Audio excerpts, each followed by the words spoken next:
Good evening, dear student. This is Sachin Patil. So, up to now we conduct many more session. So today we also conduct the one most important session according to the NEET exam point of view. That is the cell cycle and cell division. Up to now we discuss about the most important, that is chapter number 8, cell the unit of life. The remaining, the chapter number 9 is a cell cycle and cell division. So we start from the very basic. What is the cell cycle and cell division? कि actual sale cycle और cell division का मतलब क्या होता है? अभी तक हमने लास्ट चैप्टर में पढ़ा है कि सेल का मतलब क्या है. जब भी हम सेल की बात करते हैं तो हमारे सामने दो टाइप के सेल के नाम आते हैं. First living cell and non living cell. Cell the unit of life में हमने पढ़ा है कि लिविंग सेल क्या होता है, नॉन लिविंग सेल क्या होता है, प्रोकैरियोटिक सेल क्या होता है, यूकैरियोटिक सेल क्या होता है. सेल के अंदर जो ग्राउंड एरिया होता है उसको हम साइटोप्लाज्म कहते हैं. इसी के अलावा जो ग्राउंड एरिया है उसमें नंबर ऑफ कुछ ऑर्गेनल्स होते हैं जो कि अपने अपने लेवल पे अपना अपना फंक्शन परफॉर्म करते हैं. सारे ऑर्गेनल्स के फंक्शन क्या होते हैं ये हम देख चुके हैं वहां पे. उससे इंटरलिंक करने वाला जो हमारा मोस्ट इंपोर्टेंट चैप्टर है जो कि आपको नीट एग्जाम में 16 से लेकर 20 मार्क या कभी कभी इसके ऊपर 24 मार्क्स के लिए भी क्वेश्चन पूछे गए हैं. साथ ही साथ cell cycle and cell division में कहां से क्वेश्चन बनते हैं ये भी हम आगे डिस्कस करने वाले हैं. सो बेसिकली स्टार्ट करते हैं कि सेल का मतलब क्या है. लास्ट चैप्टर में हमने पढ़ा है कि सेल क्या होता है. तो आप जानते हैं cell is the fundamental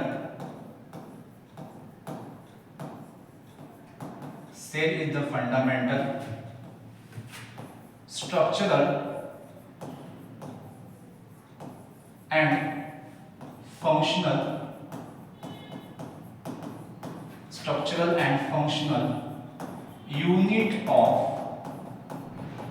all living organisms.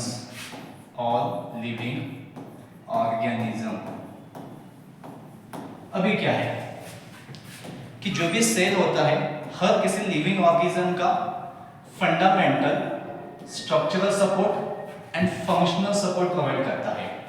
Structural का मतलब क्या होता है इसके बारे में अगर बात करना चाहेंगे कि जितने भी ह्यूमन लिविंग है, जितने भी ह्यूमन बॉडी है, कि चाहे वो प्लांट की हो, एनिमल्स की, ह्यूमंस की हो, ये सारी चीजें किससे बनी है? ऑब्जेक्ट सेल से बने हैं. तो होल बॉडी स्ट्रक्चर किससे बना है? तो सेल से बना है. जो भी होल बॉडी है किसी भी लिविंग ऑर्गेनिजम्स की वो किससे बनी है? सेल से बनी है. तो अगर होल बॉडी सेल से बनी है तो जाहिर सी बात है माय डियर स्टूडेंट कि जो बॉडी सेल से बनी है तो उसके जो बॉडी के फंक्शंस है, जो ऑर्गन्स है, वो क्या है, किससे बने हैं? वो भी सेल से बने हैं. मे बी जो ऑर्गन्स है वो सेल से बने हैं तो उनके ऑर्गन के अपने अपने फंक्शन कौन परफॉर्म कर रहा है? तो वो फंक्शन भी कौन परफॉर्म कर रहा है बेटा? तो वो सेल परफॉर्म कर रहे हैं. हर बॉडी के अंदर जो भी ऑर्गन्स है, ऑर्गन्स जो भी फंक्शन परफॉर्म कर रहे हैं तो वो कौन है? वो मेनली सेल से बने हुए आपके ऑर्गन्स हैं. तो इसलिए सेल क्या है? आपके बॉडी का स्ट्रक्चर बनाने में रोल प्ले कर रहा है. आपके बॉडी की जो भी फंक्शन चल रहे हैं वो खुद एक सेल अपने ग्राउंड लेवल पे स्टार्ट कर रहा है. जैसे हमारे हार्ट की बात की जाए, हमारे लंग्स की बात की जाए, हमारा जो हार्ट है, हमारे लंग है, हमारे जो किडनीज है, पैंक्रियास है, ये सारे सेल से बने हैं. लेकिन सारे सेल से बने इसका मतलब ये नहीं कि सारे सेल फंक्शंस कर रहे हैं. जो सेल से बने हैं वो अपने अपने लेवल पे अपना अपना अलग फंक्शंस कर रहे हैं. तो अकॉर्डिंग ये समझ में आता है हमको सारे बॉडी या सारे ऑर्गन सेल से बने हैं लेकिन सारे सेल सेम तरह का फंक्शंस नहीं कर रहे हैं. इतना भी हमको याद रखना चाहिए. तो सेल क्या है? सेल आपका स्ट्रक्चरल एंड फंक्शनल यूनिटी किसका? जितने भी अर्थ के ऊपर लिविंग ऑर्गेनिज्म से बेटा उनका. फिर चाहे वो सिंगल सेल हो या मल्टी सेलर ऑर्गेनिजम्स हो, यूनिसेलर हो या मल्टी सेलर ऑर्गेनिजम्स हो. इसके बाद सेल साइकिल का मतलब क्या होता है बेटा? तो सिंपल लैंग्वेज में हम आपको समझाना चाहते हैं my dear student, what is the cell cycle. Cell cycle means what? तो ये क्या है? Write down. सेल साइकिल क्या होता है? सेल साइकिल क्या है? It is the right down. During the cell cycle,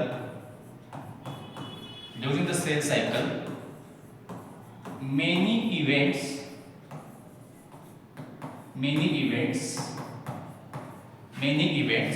like cell growth, cell की ग्रोथ होना, ऑर्गेनल्स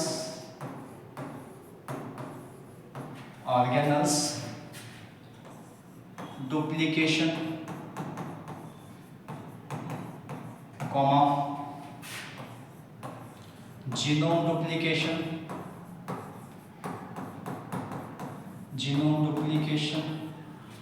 एंड all constituents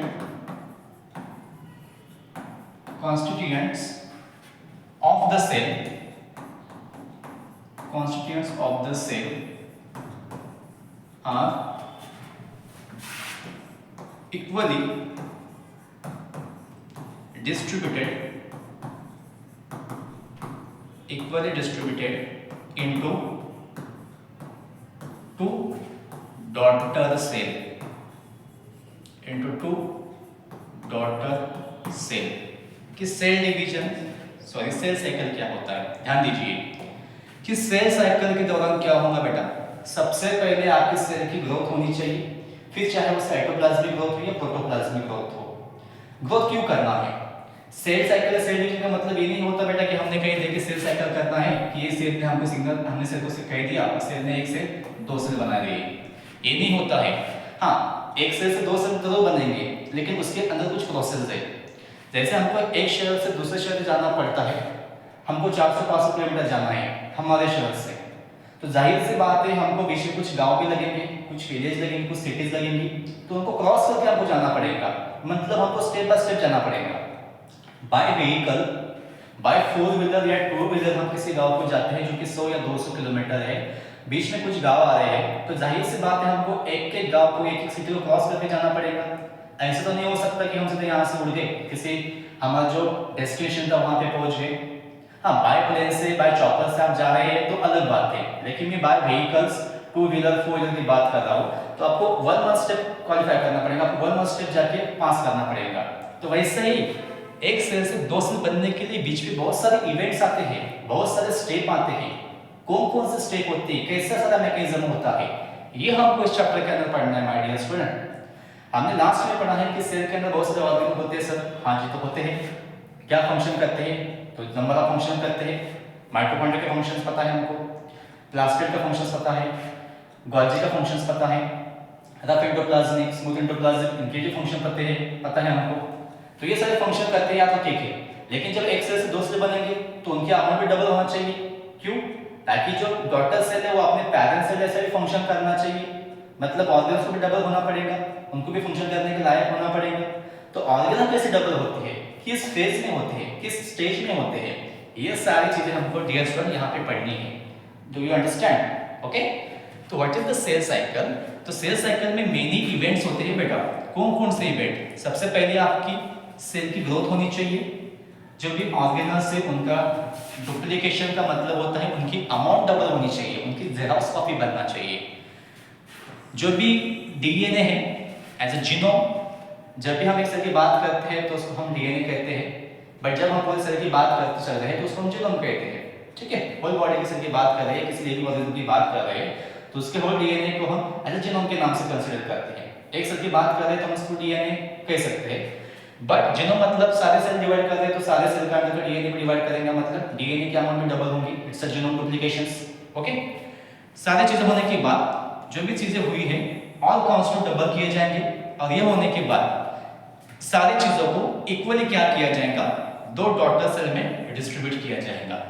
तो during the cell cycle many events like occur, पहले cell growth होनी चाहिए, ऑर्गेनल्स डुप्लीकेशन, जीनोम डुप्लीकेशन, इसके बाद जो चीजें डुप्लीकेट हुई है उनको इक्वली आपको दो सेल में भेजना है, दो डॉटर सेल में भेजना है। यह है आपका सेल साइकिल। अब एक और टर्म मैं आपको समझाने की कोशिश करना चाहूंगा, what is the cell division. Cell division क्या होता है? तो माय डियर स्टूडेंट, जैसा आपका सेल साइकिल है वैसा ही सेल डिवीजन है। सारी चीजें आपको डबल करनी थी तो कर दी। अब क्या करना है? It is the process It is the process. It is the process formation of. It is the process formation of two daughter cell from the single parent cell. It is the process of formation of two daughter cell from the single parent cell is called as cell division. इसी को तो आप cell division कहते हैं, जहां पे कि आपके दो डॉटर सेल बनते हैं एक सिंगल पैरेंट सेल से. उन दोनों डॉटर सेल कैसे होंगे? Two daughter cell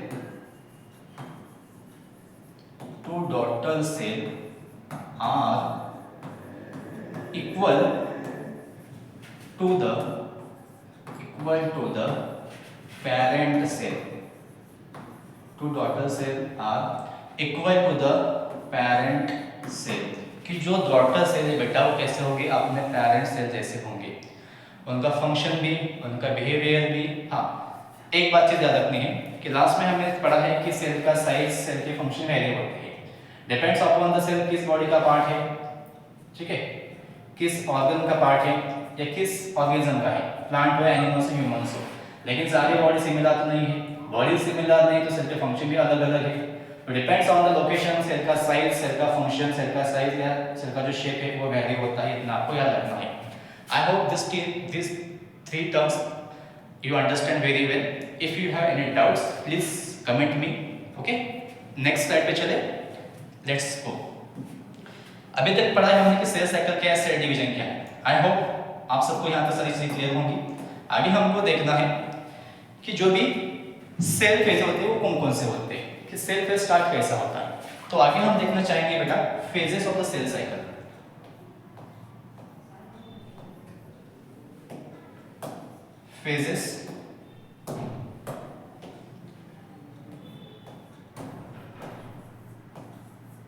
Phases of cell cycle.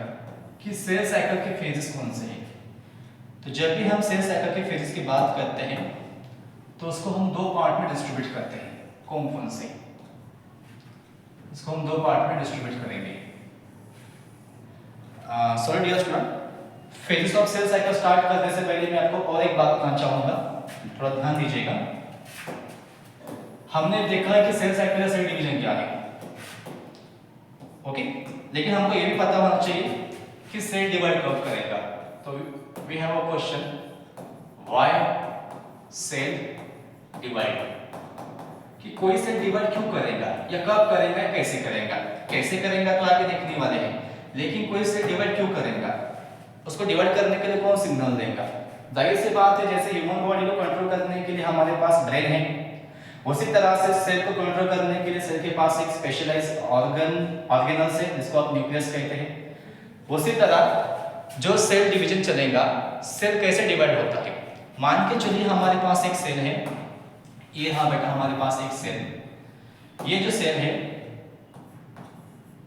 ये अभी इसके रेस्टिंग स्टेज में है. सेल अभी शांत है. इसके सेंटर में क्या है, तो इसका न्यूक्लियस है. अब ये जो न्यूक्लियस है ये क्या कर रहा है, सेल की ऑल एक्टिविटी को कंट्रोल करना है. ये क्या है बेटा, ये है न्यूक्लियस. किसका, इस सेल का, जो क्या करेगा, सेल की ऑल एक्टिविटी को कंट्रोल करेगा. कौन कौन से एक्टिविटी, सेल के अंदर जो भी फंक्शन चल रहे हैं ये सारे इसको पता होंगे. सेल के अंदर किसको लाना है, सेल के बाहर किसको छोड़ना है, ये भी जानता है. ऑल एक्टिविटी कंट्रोल करेगा कौन, न्यूक्लियस. जैसे हमारा बॉडी का ऑल एक्टिविटी कौन कंट्रोल करता है, हमारा ब्रेन कंट्रोल करता है. उसी तरह से सेल के एक्टिविटी को कौन कंट्रोल करेंगे बेटा, न्यूक्लियस करेगा. आगे चल के इसको डिवाइड करना है तो ये क्या करेगा, सेल डिवाइड करेगा, ऐसा नहीं है. पहले तो इसको होंगी बेटा क्या, इसको होंगी आप cytoplasmic growth.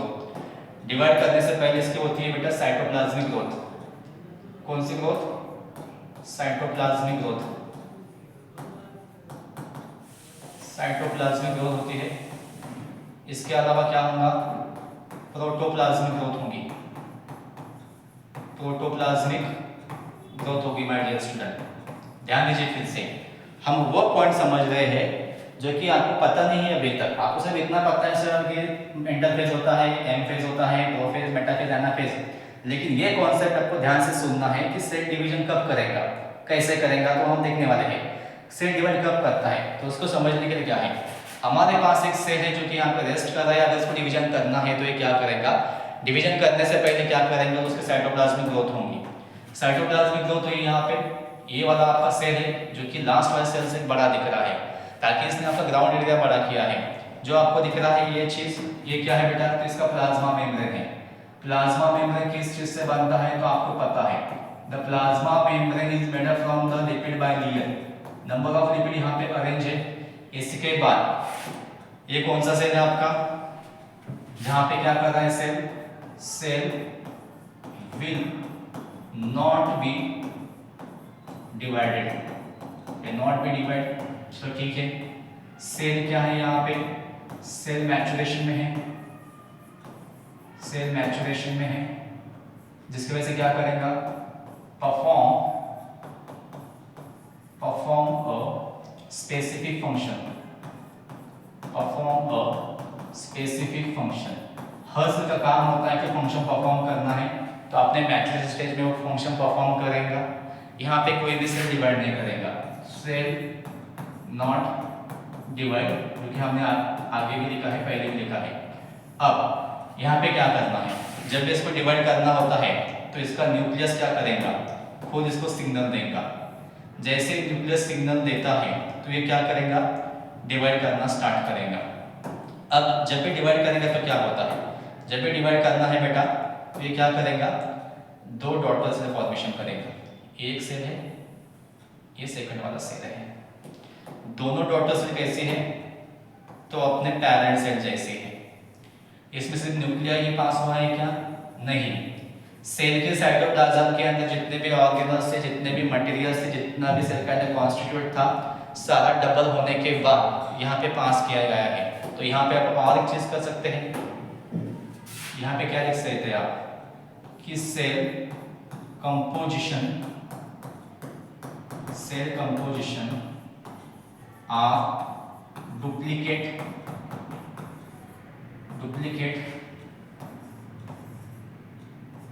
Before the cell division, before the cell division, कि सेल डिवीजन करने से पहले सेल का जो भी कंपोजिशन होता है, कंपोजिशन का मतलब जो भी ऑर्गेनल्स है वो डबल किए जाएंगे, उनकी अमाउंट डबल होंगी। जैसे यहाँ पे दो डॉटर सेल बनेंगे, ये क्या बने हैं आपके, ये टू डॉटर सेल बनेंगे, two daughter cell form, these are equal to the parent cell। कैसे ये equal to the parent cell है, अपने पेरेंट सेल जैसे इनका बिहेवियर है, अपने पेरेंट सेल जैसा फंक्शंस करेंगे। उनके अंदर क्या है बेटा, तो दो न्यूक्लिया है, ये क्या है, टू न्यूक्लिया है, दो न्यूक्लिया है, ठीक है। तो इस तरह चलता है आपका मेनली सेल डिवीजन का प्रोसेस, ठीक है। अब सेल डिवाइड क्यों करेंगे, वाई सेल डिवाइड, और एक चीज याद रखनी है, जैसे कि यहाँ पे एक सेल है, दिस इज द सेल है, यहाँ पे न्यूक्लियस है। ये न्यूक्लियस जो है सेल का यहाँ तक का एरिया कंट्रोल में रख सकता है, यहाँ तक का एरिया कंट्रोल में रख सकता है, यहाँ तक का एरिया कंट्रोल में रख सकता है, यहाँ तक का एरिया कंट्रोल में रख सकता है। सबसे पहले क्या है, हमारे पास कोई सेल है, सेल के अंदर जो न्यूक्लियस है बेटा, सेल के अंदर जो न्यूक्लियस है, इट कंट्रोल और एक्टिविटी ऑफ सेल। बट आगे चल के जब इसका साइटोप्लाज्मिक एरिया चेंज होगा, इंक्रीज होगा, तो ये जो न्यूक्लियस है उसके एक्टिविटी को कंट्रोल नहीं कर पाएंगे। लास्ट में कहाँ तक कंट्रोल कर रहा था? तो लास्ट में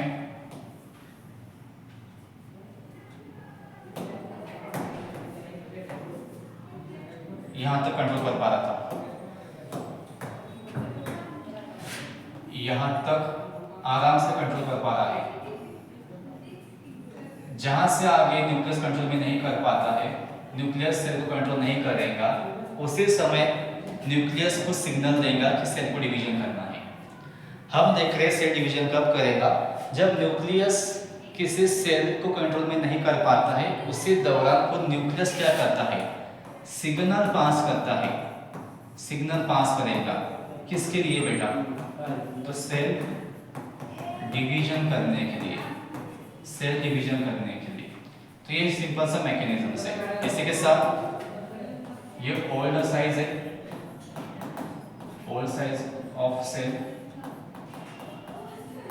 और ये न्यू साइज ऑफ सेल है जो कि आउट ऑफ कंट्रोल है। उसी दौरान it can passing the signal for the division. आगे देखते हैं phases of the cell cycle.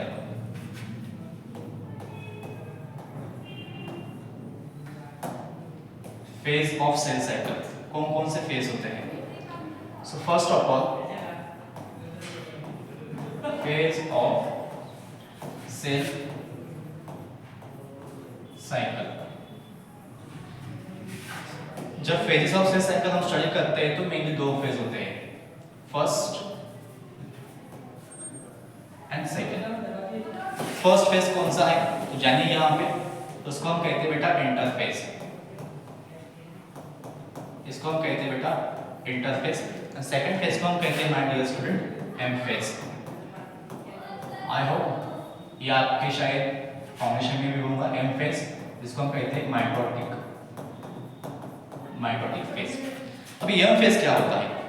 M phase क्या होता है?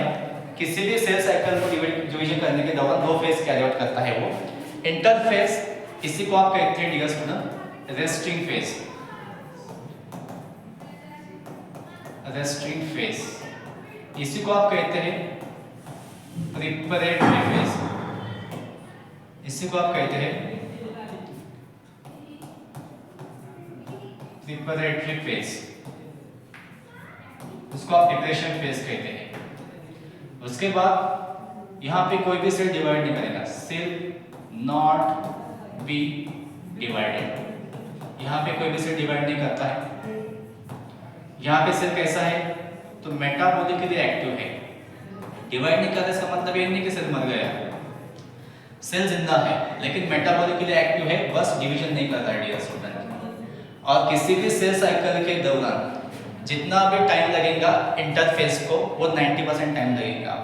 मान के चलिए कोई सेल अगर 24 घंटे में डिवाइड करती है, जैसे हमारी ह्यूमन बॉडी के सेल 24 घंटे में से 23 घंटे, इससे ज़्यादा समय आपका होता है इंटरफेज में, और 23 घंटे से भी कम समय जो है आपका लेस देन 1 आवर, वो आपका लगता है एम फेज के दौरान। सबसे ज़्यादा जो टाइम कंज्यूमिंग फेज है आपका वो है इंटरफेज, और सबसे कम 1 घंटे से भी कम समय लगता है आपका एम फेज में लगता है। मान के चलो कोई सेल अगर 20 मिनट में डिवाइड कर रहा है, जैसे आपका बैक्टीरिया का सेल 20 मिनट में डिवाइड करता है, अगर उसके बॉडी के अंदर इंटरफेज अगर एम फेज होते हैं तो इंटरफेज में कितना समय लगेगा? मोर देन 18 मिनट्स आपका लगेगा इंटरफेज में, और लेस देन 2 मिनट्स या 2 मिनट से भी कम समय आपका लगेगा एम फेज में। जैसे कि आपका एग्जाम 2 साल बाद है, अब 2 साल बाद का जो एग्जाम है आपका, उस 3 घंटे को आपका अगर अच्छे से निकालना है आपके एग्जाम में, तो उसके लिए आपको 2 साल पढ़ाई करनी पड़ेगी अच्छे से। सो 2 year it's a preparation phase. But आपका जो भी फ्यूचर है, 2 साल आपने क्या किया है, ये कौन डिसाइड करेगा? वो 3 घंटे आपका डिसाइड करेंगे कि आपने 2 साल में क्या किया है। तो जो 2 ईयर्स है इट्स योर प्रिपरेशन फेज। जो एक्चुअल आपको परफॉर्मेंस दिखाना है वो है आपका लास्ट के 3 घंटे जो कि आपके एग्जाम के दिन है। तो उसी तरह से सेल डिवीजन करने के ज़्यादा समय नहीं लगता है। सेल के अंदर जो चीज़ें हैं उनको डबल करने के लिए, उनका डुप्लीकेशन होने के लिए, रेप्लिकेशन होने के लिए ज़्यादा समय लगता है। तो इसीलिए यहाँ पे more than 95% time require more than 95% time require. ठीक है, इसी के बाद हम देखना चाहते हैं आगे एम फेज क्या है बेटा। M phase it is the actual phase of cell division. यहां पे आपका खास सेल डिवीजन होगा, लेकिन सेल डिवीजन करने के पहले सेल के अंदर की जो चीजें डबल करना था वो आपका इंटरफेस में होगा। Got it. Actual phase of cell division यहां पे क्या होगा, तो यहां पे mainly formation of two daughter cell,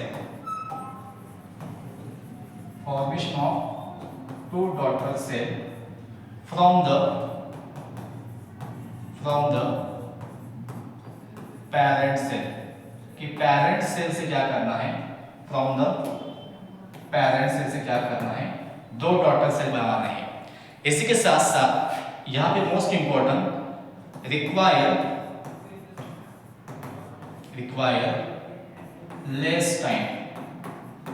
कितना टाइम? लेस टाइम मतलब require less time is the 5%। जितना भी सेल साइकिल को डिवीजन करने के लिए समय लगता है, सेल को डिवीजन करने के लिए समय लगता है, तो 90 या 95% से ज़्यादा समय लगता है आपका इस फेज में, और लेस देन 5% से समय लगता है आपका एम फेज के दौरान। उसमें और एक खास बात, जो भी हम इंटरफेस पढ़ते हैं तो इंटरफेस को हम किस सब स्टेज में पढ़ते हैं, कौन कौन से फेज है आपके। ये हमारा इंटरफेज है। इंटरफेज में क्या है, तो फर्स्ट होता है बेटा G1 फेज, सेकंड होता है बेटा S फेज, थर्ड होता है बेटा G2 फेज।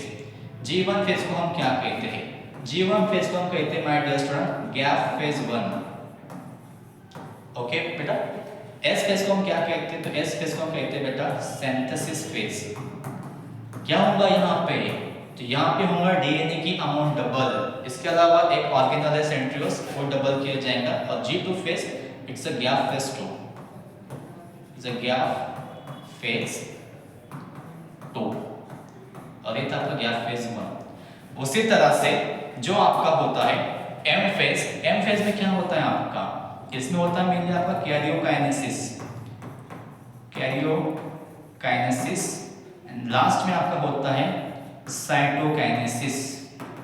अब ध्यान दीजिए एक बार, G1 फेज के दौरान, S फेज के दौरान, G2 फेज के दौरान क्या चीजें होती है उसको हम आगे डायग्राम में समझते हैं, लेकिन उसके पहले कैरियो का मतलब क्या होता है। कैरियो का मतलब होता है बेटा न्यूक्लियर या न्यूक्लियस। काइंस का मतलब होता है डिवीजन। तो जो भी आपके क्रोमोसोम से जो भी आपका न्यूक्लियर डिवीजन है वो यहाँ पे होगा। न्यूक्लियर का डुप्लीकेशन क्रोमोसोम का जो भी अमाउंट डबल करनी है वो आपकी इस स्टेज में होंगी। क्रोमोसोम की अमाउंट डबल करने के बाद आपका सेल डबल करना है, दो सेल में उसको डिवाइड करना है, एक पैरेंट सेल को दो सेल में डिवाइड करना है। तो वहां पे जब सेल डिवीजन चलता है एक्चुअल का, सेल का मतलब होता है साइटो, काइंस का मतलब होता है division. Cyto means what, cell, understand, kinesis means what, formation. तो यहाँ पे आपके क्या किए जाएंगे, सेल को फॉर्मेशन किया जाएगा, एक पैरेंट सेल से दो डॉटर सेल को फॉर्मेशन किया जाएगा।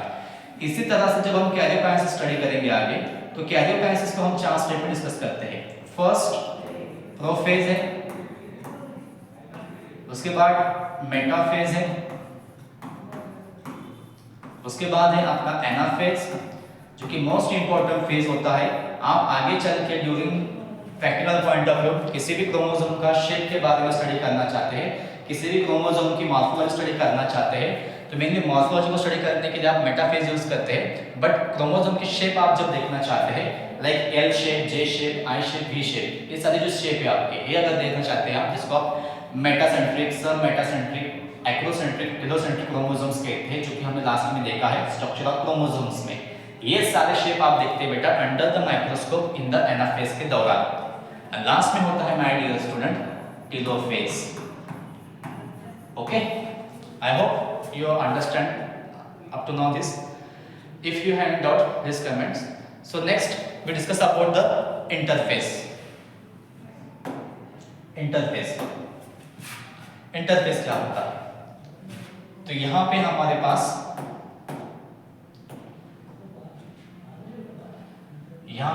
पास एक सेल है। Okay, centre of cell. Cell means हम यहाँ पे इंटरफेस के बारे में डिस्कस करने की कोशिश करते हैं। This is not cell but interphase को डिस्कस करने के लिए शॉर्ट तरीका भी यही है, तो इसलिए हम यहाँ पे डिस्कस करें बेटा interface. So write down the heading. Interface क्या है? इंटरफेस यहाँ पे हम डिस्कस करने जा रहे हैं, जिसको हम कुछ sorry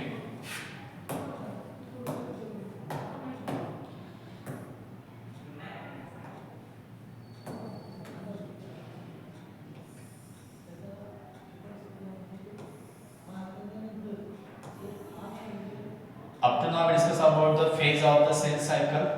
phase of the cell cycle में हमने देखा है क्या? तो phase of the cell cycle में हमने देखा है बच्चा कि दो फेज होते हैं। एक फेज को हम इंटरफेस कहते हैं। किसी भी सेल साइकिल के दौरान जब सेल डिवीजन करेगा तो दो फेज में करेगा। इंटरफेस में सबसे ज़्यादा समय लगता है अप टू 95% टाइम, लेकिन जब भी एम फेज स्टार्ट होता है तो लेस देन 5% ऑफ टाइम लगेगा। उसी तरह से फर्स्ट देखना चाह रहे हैं हम इंटरफेस। तो इंटरफेस में हमारा होता है G1 S G2। इसके बाद क्या है? तो इसके बाद अगर देखना चाहते हैं आप तो इसके बाद मेनली होता है हमारा एम फेज, जिसको हम फर्स्ट देखते हैं कैरियोकाइनेसिस में। उसके बाद उसको हम कन्वर्ट करते हैं साइटोकाइनेसिस में। कैरियोकाइनेसिस के दौरान क्या होगा? तो कैरियोकाइनेसिस के दौरान मेनली होता है न्यूक्लियर का डिवीजन। कैरियोकाइनेसिस के दौरान मेनली होता है न्यूक्लियर का डिवीजन। ठीक है, यहाँ तो ध्यान रखना है। तो बेसिकली G1 क्या है? तो G1 ये है आपका बेटा गैप फेज 1। G1 के दौरान क्या होता है? गैप फेज के दौरान क्या होगा? तो यहाँ पे होता है सबसे पहले सेल ग्रोथ। सेल की ग्रोथ होगी। इसके अलावा ऑर्गेनल्स डुप्लीकेशन किए जाएंगे। ऑर्गेनल्स की अमाउंट डबल की जाएंगी। डियर स्टूडेंट, ऑर्गेनल डुप्लीकेशन कौन कौन से organelle? Except of the two organelle छोड़ के, माइटोकॉन्ड्रिया एंड क्लोरोप्लास्ट छोड़ के आपके बाकी जो ऑर्गेनल्स है वो यहाँ पे डुप्लीकेट करेंगे, इनकी अमाउंट डबल करेंगे। माइटोकॉन्ड्रिया क्लोरोप्लास्ट आपका G2 फेज में डबल किया जाएगा, डुप्लीकेशन किया जाएगा। क्या किया जाएंगे? एटीपी फॉर्मेशन किया जाएगा। एटीपी फॉर्मेशन या एटीपी सिंथेसिस। कुछ आरएनए मॉलिक्यूल बनाए जाएंगे, कुछ प्रोटीन्स मॉलिक्यूल बनाए जाएंगे। क्यों बनाने वाले proteins molecule, RNA molecule, ATP molecules? क्या रिक्वायरमेंट है यहाँ पे? तो इसलिए बनाने हैं माय डियर स्टूडेंट, ताकि जब आगे चल के एस फेज चलेगा तो S phase is a synthesis phase. वहां पे जो डीएनए की अमाउंट डबल की जाएंगी, नॉट क्रोमोसोम, ओनली डीएनए की अमाउंट डबल की जाएंगी। तो उस फेज को चलने के लिए जो भी एनर्जी रिक्वायरमेंट है वो यहाँ पे बनाई जाएंगी। इतना ध्यान रखना है। तो क्या पढ़ा है हमने? तो हमने पढ़ा है G1 is a gap phase 1 के दौरान सेल की ग्रोथ होती है, ऑर्गेनल डुप्लीकेट करेंगे except of the mitochondria chloroplast and ATP formation किया जाएगा। कुछ आरएनए के मॉलिक्यूल फॉर्मेशन किए जाएंगे, प्रोटीन मॉलिक्यूल फॉर्मेशन किए जाएंगे, जो कि रिक्वायर है किस लिए? रिक्वायर फॉर एस फेज, आपके सिंथेसिस फेज के लिए रिक्वायरमेंट है। आगे बात करते हैं किस चीज की? आगे बात करेंगे हम एस फेज की, सिंथेसिस फेज। सिंथेसिस फेज में क्या होता है? तो यहां पे डीएनए की अमाउंट डबल होती है। जितना पैरेंट सेल में डीएनए था उसकी अमाउंट डबल होती है। ठीक है, अगर n डीएनए था तो 2n होगा, ये हो गया डीएनए की amount double. But chromosome double नहीं होते हैं, नॉट क्रोमोसोम अमाउंट डबल, कि किसी भी क्रोमोसोम की अमाउंट डबल नहीं होगी। क्रोमोसोम की अमाउंट डबल कब होगी? वो होगी आपकी कैरियोकाइनेसिस के दौरान। उसके बाद क्या होता है? साइटोकाइनेसिस, सॉरी एस फेज में। तो एस फेज में मेनली होता है डियर स्टूडेंट जो सेंट्रियोल नाम का ऑर्गेनल्स होता है, सेंट्रोसोम का ऑर्गेनल्स है। सेंट्रोसोम में आपके जो सेंट्रियोल्स पाए जा रहे थे, सेंट्रोसोम्स कहाँ पे होता है? ये मैंने आपके हमें देखा है कि एनिमल सेल में होता है। क्या काम करता है? तो सेल डिवीजन का काम करता है डियर स्टूडेंट। तो उसी तरह से जो सेंट्रियोल्स है, जो कि सेंट्रोसोम के अंदर प्रेजेंट है, वो क्या करेंगे? यहाँ पे तो सेंट्रियोल यहाँ पे आपका डुप्लीकेट करेगा, तो सेंट्रियोल डुप्लीकेशन आपका यहाँ पे हो गया। क्लियर है यहाँ तक? चलिए आगे बढ़ते हैं। G1 फेज में क्या होता है? तो G1 फेज में क्या होता है सर? S फेज में क्या होता है? डीएनए की अमाउंट डबल होती है बट क्रोमोसोम की अमाउंट डबल नहीं होंगी। सेंट्रियोल की अमाउंट डबल की होती है, सेंट्रियोल डुप्लीकेशन करेगा यहाँ पे। S फेज में क्या होता है? तो जो ऑर्गेनल हमारे डुप्लीकेट नहीं किए थे G1 फेज में, वो अभी S फेज में डुप्लीकेट करेंगे। तो mitochondria and chloroplast duplicate, mitochondria and chloroplast यहाँ पे डुप्लीकेट करेंगे। और क्या किया जाएगा? तो और कुछ एटीपी मॉलिक्यूल्स, कुछ प्रोटीन मॉलिक्यूल्स, कुछ आरएनए मॉलिक्यूल्स यहाँ पे फॉर्मेशन किए जाएंगे। क्यों? ताकि आगे जब एम फेज स्टार्ट होगा, एम फेज में मेनली जब कैरियोकाइनेसिस स्टार्ट होगा, तो वहां पे एनर्जी के तौर पे जो रिक्वायरमेंट है वो फुलफिल करने का काम होता है G2 फेज का, जो कि ये सारे मॉलिक्यूल्स वहां पे काम करेंगे। आगे क्या है, ध्यान से सुनिएगा डियर स्टूडेंट। अभी यहां से लेके यहां तक ये है बेटा आपका कैरियोकाइनेसिस, कैरियोकाइनेसिस। और कैरियोकाइनेसिस का मतलब क्या होता है आपको बताया है। कैरियो का मतलब होता है न्यूक्लियर और काइनेसिस का मतलब होता है डिवीजन। तो यहाँ पे न्यूक्लियर डिवीजन होगा, और जब भी न्यूक्लियर डिवीजन होता है बेटा वो चलता है आपके कुछ फेजेस में। तो यहाँ पे बेटा है आपका प्रोफेज, यहाँ पे आपका मेटाफेज, यहाँ पे बेटा एनाफेज, यहाँ पे आपका टेलोफेज। ठीक है, प्रोफेज, मेटाफेज, एनाफेज, टेलोफेज, जिसको आप जान सकते हैं पीमैट के कॉन्सेप्ट से। Prophase, metaphase, anaphase, telophase. Last में आपका होगा यहाँ पे साइटोकाइनेसिस।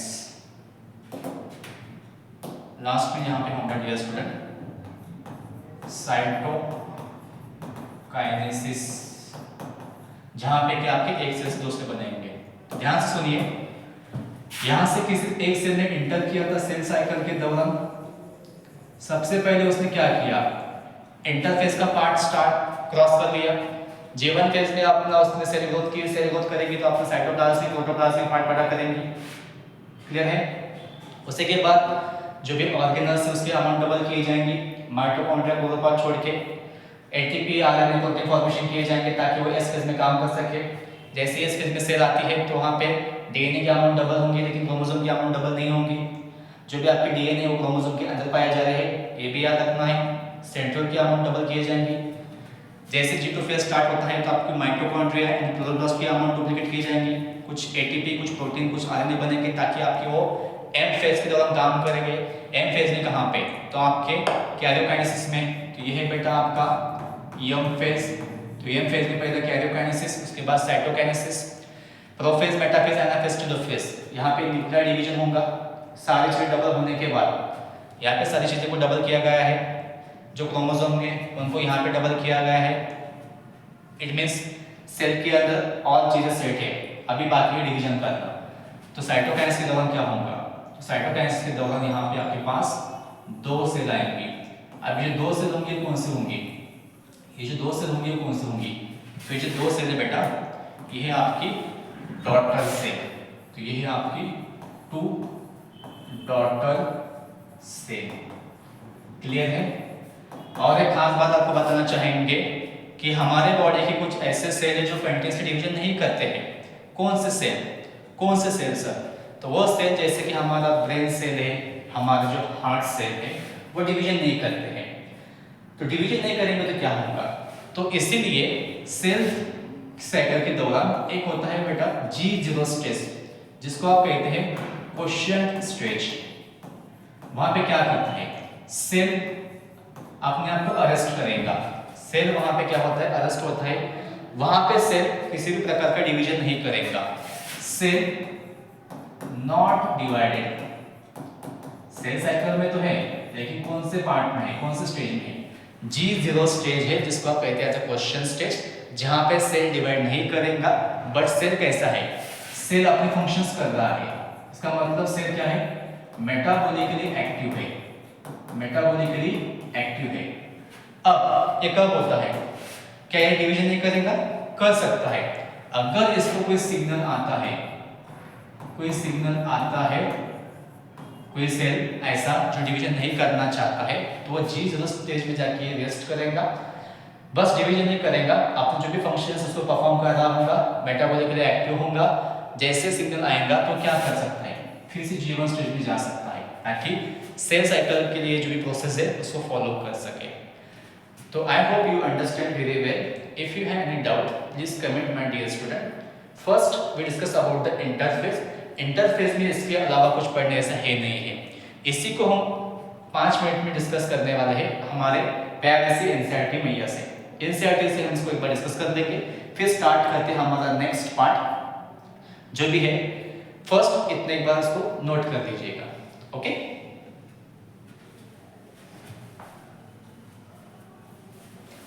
हाँ, और एक खास बात सुनना है, सॉरी एक बात बताना भूल गया आपको। यहाँ पे आपको एक चीज सुननी है कि इस चैप्टर के एंडिंग में हम पढ़ने वाले रेगुलेशन ऑफ सेल साइकिल। तो रेगुलेशन ऑफ सेल साइकिल का मतलब होता है कि सेल साइकिल में कुछ चेक पॉइंट्स होते हैं। जैसे हम एक शहर से दूसरे शहर जाते हैं तो बीच में हमको कुछ टोल प्लाजा लगता है। It can check the our vehicle, जो कि हमारी गाड़ी को, टू व्हीलर या फोर व्हीलर को नहीं बट फोर व्हीलर को चेक करते हैं। कुछ सवाल जवाब हमसे करते हैं कि कहाँ से आ रहे हैं, लाइसेंस है, डॉक्यूमेंट्स है क्या। उसी तरह से सेल साइकिल में सारी चीजें ठीक से चल रही है कि नहीं चल रही है, इसको चेक करने के लिए यहाँ पे कुछ चेक पॉइंट्स हैं। कौन कौन से चेक पॉइंट्स थे? तो 3 चेक पॉइंट्स थे। एक चेक पॉइंट G1S के बीच में पाया जाता है, G1S check point, G1S check point. एक चेक पॉइंट होता है आपका G2M check point, G2M check point. एक होता है मेटाफेज एनाफेज चेक पॉइंट। ये 3 चेक पॉइंट का काम होता है कि सेल साइकिल में सारे प्रोसेस ठीक से चल रही है कि नहीं चल रही है चेक करना। G2S चेक पॉइंट क्या चेक करेगा, G2M चेक पॉइंट क्या चेक करेगा, और MA metaphase anaphase check point क्या चेक करेगा, जिसको हम एनाफेज क्रोमैटिक कॉम्प्लेक्स भी कहते हैं। ये इनके फंक्शंस क्या हैं, ये क्या चेक करते हैं, इसको सारा हम आगे देखने वाले रेगुलेशन ऑफ सेल साइकिल में। बस यहाँ पे एक चीज याद करनी है, G1S के बीच में आपका है G1S चेक पॉइंट, G2 और आपका एफएस के बीच में आपका G2M चेक पॉइंट, एनाफेज और मेटाफेज के बीच में आपका metaphase anaphase check point, metaphase और एनाफेज के बीच में आपका मेटाफेज एनाफेज चेक पॉइंट, जिसको आप एपीसी कॉम्प्लेक्स भी कहते हैं, anaphase chromatic complex. Please note this. Then हम स्टार्ट करते हैं हमारी एनसीईआरटी, इससे इंटरलिंक करने की कोशिश करेंगे। हमने वही पढ़ा है जो कि हमारे एनसीईआरटी के अकॉर्डिंग से। हम एनसीईआरटी को भी रिवीजन करते हैं, एक बार इसको नोट कर दीजिएगा।